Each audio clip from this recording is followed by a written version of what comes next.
नमस्कार, the newspaper देख रहे हैं आप सभी और मेरा नाम है कृतिका। इस वक्त हम शाहीन बाग पहुंचे हैं, तो आइए यहाँ पे कुछ लोग हैं उनसे बातचीत कर लेते हैं। देखिए यहाँ पे अभी फिलहाल आप देख सकते हैं कि यहाँ पे विकास की तरफ से आप देखेंगे कि अभियान चल रहा है, शायद से सीवर की खुदाई हो रही है, लेकिन और लोग खड़े हैं, इनसे बातचीत कर लेते हैं। जी सर, क्या नाम है आपका? जी, शहजाद अली नाम है मेरा। क्या लग रहा है कि पिछली सरकार ने काम वाम किया कि नहीं? पिछली सरकार ने अगर काम किया होता तो 10-11 साल बाद जनता ने इतने बुरे हालात, आप देख ही रहे हो कि 21-22 पे सिमट गए वो। तो ये कहीं ना कहीं जनता ने तो दूसरा भी मौका इसलिए दे दिया था कि चलो ठीक है, वो थोड़ा सा नौटंकीबाज आदमी है, केजरीवाल जिनका नाम है, तो वो ऐसी नौटंकी करते हैं जनता के बीच में कि लंबी लंबी शर्टें पहनकर, 5 रुपए का पेन लगा कर, चप्पल पहनकर, और झूठ बोलने में तो पीएचडी है उनकी, पीएचडी कर रखी है। तो जनता ने सोचा चलो ठीक है, क्रांति लेकर आए थे, इनके विषय देखिए आप, जितने मुद्दों पे इन्होंने बात की उससे सबसे भटक गए। इन्होंने कहा था जन लोकपाल बिल लाएंगे, सीएजी की सारी लिस्ट आ रही है, एक एक करके सारी परतें खुल रही हैं, उस पे क्या कहेंगे आप?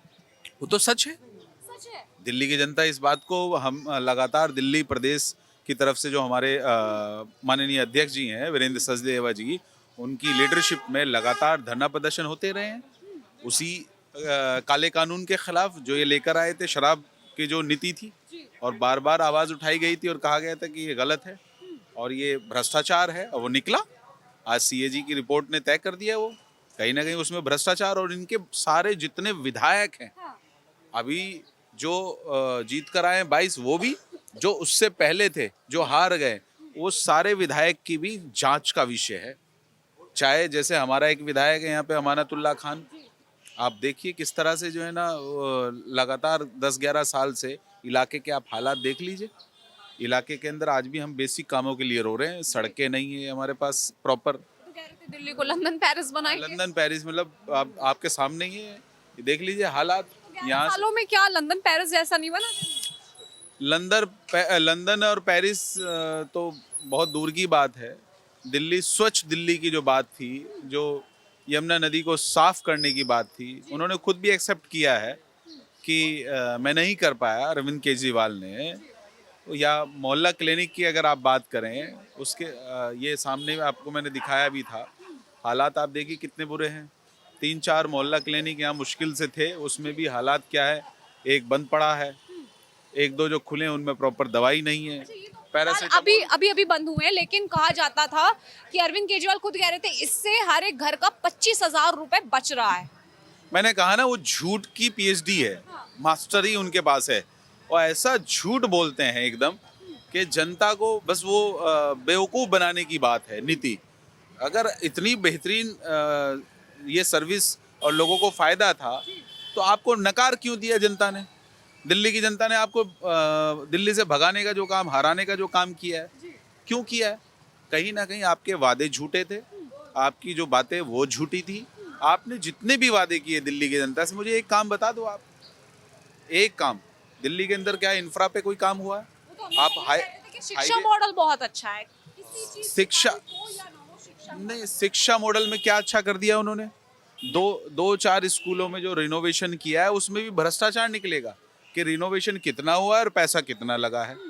जैसे उनका तो वो शीश महल वाला जो है ना, भ्रष्टाचार निकला है।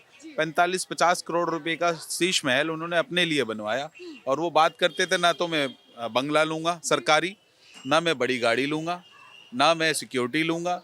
सारी बातों पे कहीं ना कहीं झूठे साबित हुए। अच्छा, देखा जाए तो वो तो एक सीएम आवास है कि अगर वो नहीं भी सीएम है तो फिर भी वो अपने हिस्से में थोड़ी ना लेके जा रहे, वो तो छोड़कर जा रहे हैं ना। नहीं, आप समझिए, आप ये नौटंकी क्यों कर रहे हो? आप अपनी जो बात लेकर आए थे जनता के बीच पे, उस पे क्यों नहीं खरे उतर पाए आप? आपको क्या जरूरत है नौटंकी करने की? क्यों आपने वो दारू की, आप सोचिए दिल्ली के अंदर इतिहास में पहली बार ऐसा कोई मुख्यमंत्री आया है जिसने एक बोतल के साथ एक बोतल फ्री, पिंक ठेके महिलाओं के लिए 33 या 30% का जो छूट की बात हुई थी, आपको याद होगा। मतलब महिला खरीदने जाएगी तो झगड़ा, नहीं खरीदने जाएगी तो झगड़ा। तो कहीं ना कहीं ये सारे जो उनके झूठे वादे थे, जनता ने उन्हें नकार दिया, और यही कारण है जो उन्होंने हार का सामना दिल्ली में देखा है। और अब हार गए हैं, लेकिन नई सरकार पे बात करें, अगर नई सरकार को कैसे देख रहे हैं? ये 27 साल बाद वापसी, लेकिन वापसी के बाद एक्शन मोड, सीएजी की रिपोर्ट आ रही है सबसे पहले, और उसमें सबसे पहले शराब नीति की बात की है कि जो शराब थी वो नकली शराब थी, उससे दिल्ली को 2000 करोड़ का घाटा हुआ है। आप देखिए किस तरह से वो लगातार जांच का विषय वो तो चल ही रहा है और तमाम एजेंसी जो है अपना काम कर ही रही हैं, लेकिन आप देखिए जो वादे किए थे, हमारी सरकार बनी है, भारतीय जनता पार्टी की फुल बहुमत की सरकार बनी है, आप देखिए यमुना की सफाई होनी शुरू हो गई है, आपको दिख ही रहा होगा, कई जगह देख सामने आई है, जितने वादे किए सारे वादे पूरे होंगे। 2500 रुपए की जो बात कही है वो भी कहीं ना कहीं आपके सामने वो आ गया है सामने, तो सारे वादे पूरे होंगे। अभी सरकार बने हुए चंद दिन हुए हैं। आज स्वास्थ्य सेवाओं की बात की गई, उसमें कहा कि जो हॉस्पिटल हैं उनमें बहुत चीज़ें नकली दिखाई गई, नकली दवाइयाँ जो असर भी नहीं करती थी, बड़ी बड़ी चीज़ें हैं, लेकिन उन्होंने कभी भी सीएजी की रिपोर्ट पे कभी भी एक्शन नहीं लिया, ना उन्होंने सामने पेश की। नहीं, अगर ऐसा होता जो मैं आपसे कह रहा हूँ, तो ये फिर जांच की जरूरत ही नहीं, कहीं ना कहीं भ्रष्टाचार हुआ है ना। पिछली सरकार के अंदर आम आदमी पार्टी की जो सरकार थी, लगातार भ्रष्टाचार हुआ है उनके विधायक के द्वारा, जो उनके मुखिया हैं अरविंद केजरीवाल, चाहे वो सिसोदिया है, उनके मंत्री जेल भी गए हैं इसी शराब नीति को लेकर। तो कहीं ना कहीं एजेंसी अपना काम कर रही है और जेल फिर दोबारा जाएंगे केजरीवाल भी, देखना आप, वो जब चीजें सामने खुल के आएंगी, और इनके विधायक भी जो है ना, क्योंकि इनको जनता लेकर आई थी, जो ये क्रांति लेकर आए थे ना दिल्ली के अंदर कि हम दिल्ली को लंदन बनाएंगे, पेरिस बनाएंगे, तो उस पर बात क्यों नहीं करते हैं? जी की रिपोर्ट जो आ रही है उस पर आप विश्वास कर रहे हैं? देखिए, जनाब नरेंद्र मोदी जी की क़यादत और उनकी साफ गो हुकूमत और उनका साफ गो विजन और उनकी जो नुमाइंदा रेखा गुप्ता और इस दिल्ली प्रदेश के जो अध्यक्ष हैं लालो निहार जनाब वीरेंद्र सचदेवा जी, ये सीएजी की जो रिपोर्ट आ रही है, ये दिल्ली के अंदर दूध का दूध, पानी का पानी, हक और बातिल के दरमियान एक शानदार लकीर खींचेगी। जिस मनीष सिसोदिया और सत्येंद्र जैन की बात करते थे कि इनको तो भारत रत्न मिलना चाहिए, उनकी भी पोल खुल रही है, आप देख रहे हैं? देखिए, जो आदमी जैसा करेगा उसको वैसा भरना पड़ेगा। अपने मुंह से आप आदमी कुछ कहता रहे, लेकिन जब जांच बैठेगी, जब इंसाफ पसंद लोग आएंगे, जब उनके कामों का तज्जिया करेंगे, हक और बातिल को जो परखेंगे, रात और अंधेरे का जब फर्क पैदा होगा, तो सबकी सच्चाई, कौन भारत रत्न के लायक है कौन नहीं है, सच्चाई जब सामने आती है तो सब पोल खुल जाती है। बीजेपी की जिस तरीके से सरकार बन गई है, तो यहाँ पे शाहीन बाग का कायाकल्प होगा क्या? शाहीन बाग का कायाकल्प पहले भी था, आज भी है और होता रहेगा। अब हमें ये देखना है कि हमारी रेखा गुप्ता जी जो मुख्यमंत्री दिल्ली की बनी है, बगैर भेदभाव के कहेंगे तो कायाकल्प होगी इंशाल्लाह। उसमें क्या, हमें यकीन है उनके ऊपर, क्योंकि वो भी एक क्या महिला हैं, और महिला मर्दों के मुकाबले पर बड़ी फराग दिल, फराग जहन, फराग सोच, फराग महल होती है, इसलिए उनके ऊपर यकीन है कि फरागी और वसात के साथ वो काम करेंगी पूरी दिल्ली के साथ साथ, तो उसमें दिल्ली का भी विकास होगा, हमें यकीन है। लग रहा है क्यों नहीं लग रहा, 100% होगा। आतिशी, एक तरफ आतिशी है, एक तरफ रेखा गुप्ता, मुकाबला उनको ज्यादा लग रहा है। देखिए, अब आतिशी जी तो उसमें है, विपक्ष में बैठी हैं, वो तो करेंगी, लेकिन पहले आतिशी थी, उनके जो कारनामे थे वो भी लोगों ने देखे।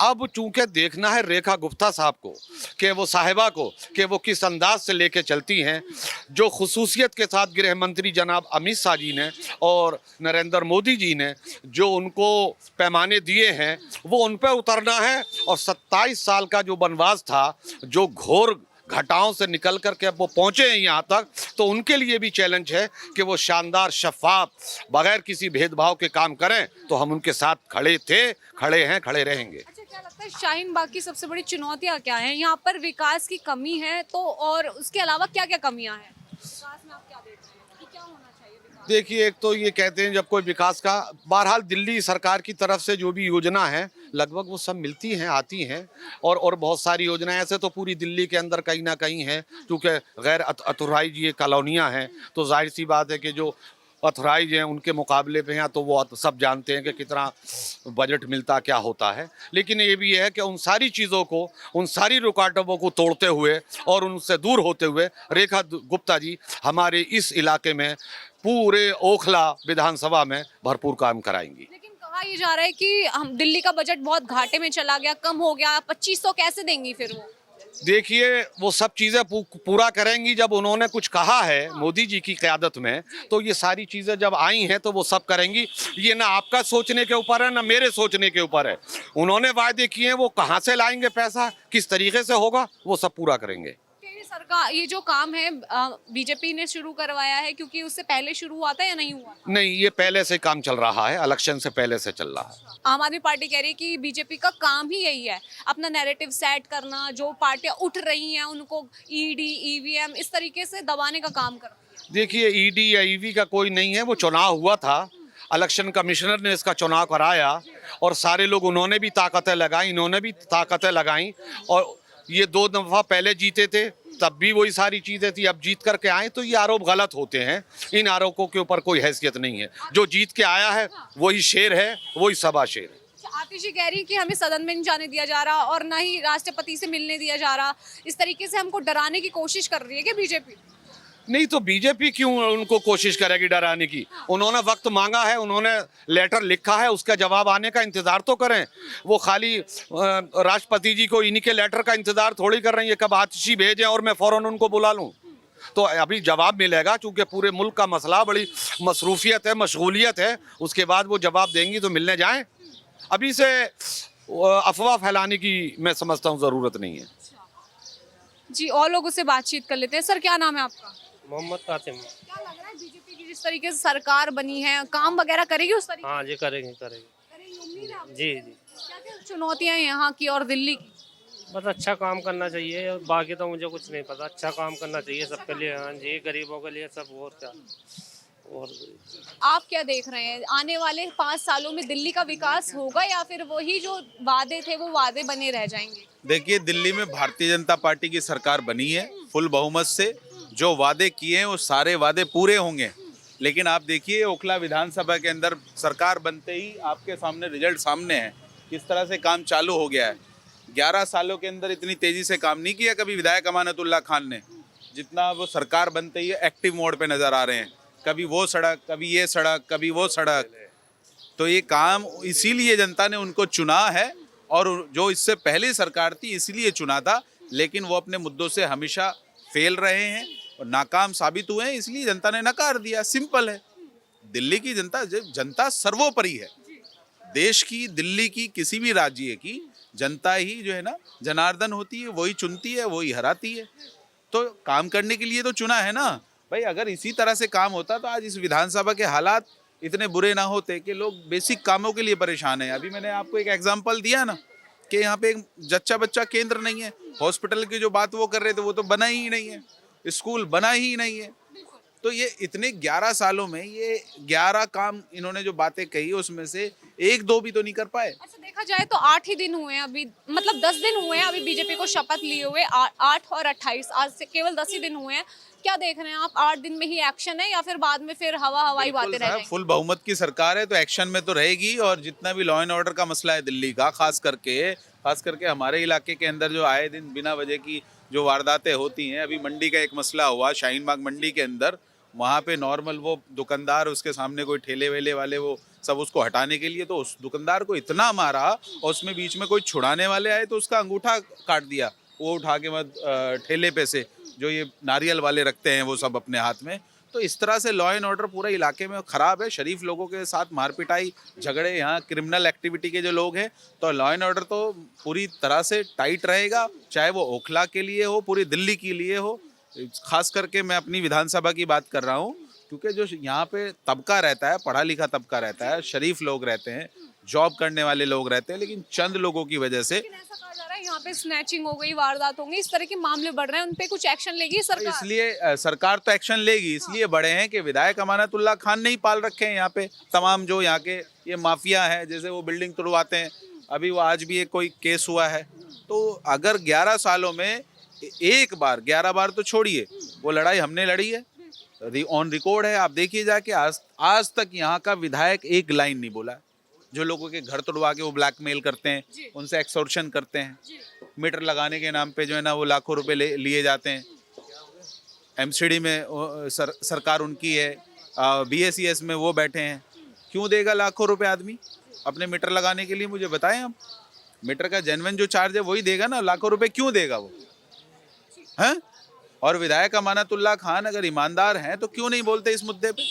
ये लोगों के घरों को तोड़वा के उनसे पैसे उगाई की जाती है। बात अगर अमानतुल्लाह खान की ना करें और पूरी आम आदमी पार्टी करे तो वो तो अपने आप को पारदर्शी बताते हैं, ईमानदार ही बताते हैं। तो सामने है ना ईमानदारी, ये ईमानदारी सामने, शराब घोटाला, शीश महल, तमाम सारे मुद्दे जितने वो सामने है ना, उनकी ईमानदारी तो बयां कर रहे हैं वो मुद्दे।